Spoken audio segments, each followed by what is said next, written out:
এই স্লোগান এখন বিএনপির সব মিছিলে বিক্ষোভে শোনা যাচ্ছে, কিন্তু তারা কি জানে জামায়াতের শাহাদাত বরণকারী শীর্ষ নেতাদের সবচেয়ে বড় একটি গুণ ছিল তারা কখনোই রাজনৈতিক ময়দান ছেড়ে পালাবার পথ বেছে নিতেন না। যে তারেক রহমানের রাজনীতি তারা করেন, সেই তারেকও 2007 সালে আর্মিকে মুচলেকা দিয়ে রাজনীতি ছেড়ে লন্ডন পালিয়েছিল। তারপর আর ফেরার সাহস তার হয়নি। পেরিয়ে গেছে 16-17টা বছর। সময়ের পরিক্রমায় শেখ হাসিনাও পালিয়েছে, কিন্তু জামায়াতের কোনো আমির বা সেক্রেটারি জেনারেল পালিয়েছেন এমন নজির বাংলাদেশের রাজনীতিতে একটাও নাই। 2009 সালে আওয়ামী লীগ সরকার গঠন করার পর তারা জামায়াতের শীর্ষ নেতাদের বিদেশ গমনে নিষেধাজ্ঞা জারি করে, যাতে কেউ দেশ ছেড়ে পালাতে না পারে। কিন্তু হঠাৎ 2010 সালের কোরবানির সময়, মানে ঈদুল আজহায়, জামায়াতের এই শীর্ষ নেতারা হজ করতে যাওয়ার একটা অনুমতি পান।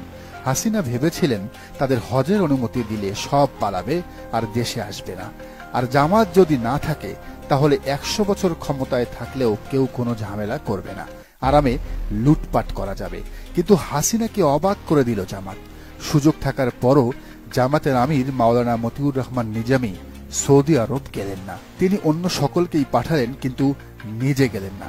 কারণ একটাই, তিনি দলের প্রধান। ভাবলেন দলের প্রধান হিসেবে তিনি যদি হাসিনার দেয়া সুযোগ লুফে নেন তাহলে দলের ইমেজ নষ্ট হবে, মানুষ জামাতকে গালিগালাজ করবে, ইসলামী আন্দোলন প্রশ্নবিদ্ধ হবে। হাসিনা তারপরও খুশি ছিলেন, ভাবলেন আমির না গেলেও বাকি যারা গেছে তারা হয়তো আর ফিরে আসবে না। কিন্তু মজার ব্যাপার হলো কি জানেন, দলের অন্যান্য শীর্ষ নেতৃবৃন্দরাও হজ শেষ করে সৌদি আরব থেকে দেশে ফিরে এলেন। অনেকেই জানেন তারা নিশ্চিত শহীদ হবেন, তারপরও দেশে ফিরে এসেছেন শুধু ইসলামী আন্দোলনের জন্য। সে সময়ে সৌদিতে ছিলেন মীর কাশেম আলী মিন্টু। তিনি জানতেন দেশে এলে তাকে গ্রেফতার করা হবে, তাকে ঝুলানো হবে। তারপরও তিনি দেশে এসেছেন এবং শহীদ হয়েছেন। মীর কাশেম আলী মিন্টু ছিলেন বাংলাদেশের সেরা ব্যবসায়ীদের একজন। ইসলামী ব্যাংক বলেন আর ইবনে সিনা, সবকিছুতেই তার হাত। দিগন্ত টেলিভিশনের মালিক তিনি। তারপরও নিজের জীবনের কথা চিন্তা করলেন না। হাসি মুখে গলায় দড়ি পড়তে চলে এলেন বাংলাদেশে। এসে গ্রেফতারও হলেন, শহীদ হলেন। হায়রে বিএনপি, এই ইতিহাস কি তোমাদের অজানা? শুধু নিজামী মীর কাশেম আলী নন, একই পথে হেঁটেছেন জামায়াতের শাহাদাত বরণকারী শীর্ষ নেতাদের হাত ধরে উঠে আসা মজলুম জননেতা এটিএম আজহারুল ইসলাম সাহেবও।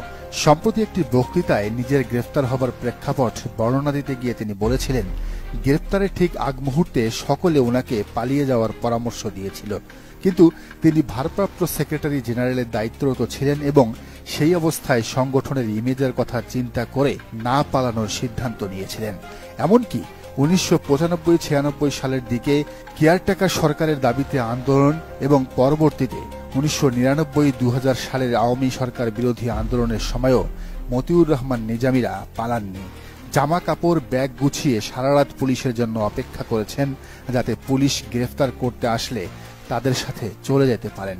আবার 2010 সালের জুন মাসে ধর্মীয় অনুভূতিতে আঘাতের অভিযোগে গ্রেফতারের আগেও আইনজীবীদের বলে রেখেছিলেন, আমরা কিন্তু পালাতে পারবো না, তোমরা যদি জামিন নেওয়ার ব্যবস্থা করতে পারো তাহলে করো।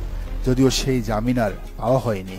জামাত শিবিরের নেতাকর্মীরা বিএনপির এমন স্লোগানের প্রতিবাদে একটি কথাই বলছেন, জামাত শিবিরের নেতারা কেউ দিল্লি যায়নি, লন্ডনেও যায়নি, নিশ্চিত মরণ জেনেও মরণের দিকেই হেঁটেছেন। তাই পিন্ডির গল্প নিজেদেরকে শোনান, জামাতকে নয়। এদিকে শোনা যাচ্ছে জামাতের সাথে বিএনপির এমন মুখোমুখি লড়াই মানতে পারছেন না বেগম খালেদা জিয়া। তাই তিনি তার অনুসারীদের নির্দেশ দিয়েছেন জামাতের সাথে দূরত্ব ঘোচাতে। এজন্য দায়িত্ব দেয়া হয়েছে দলের মহাসচিব মির্জা ফখরুল ইসলাম আলমগীর এবং রুমিন ফারহানাকে। দর্শক, আপনার কি মনে হয়, জামাতের কি উচিত বিএনপির সাথে আবারও জোট করা? জানান কমেন্টের ঘরে। আর এই চ্যানেল নতুন হলে অবশ্যই সাবস্ক্রাইব করে বেল আইকনটি বাজিয়ে রাখুন।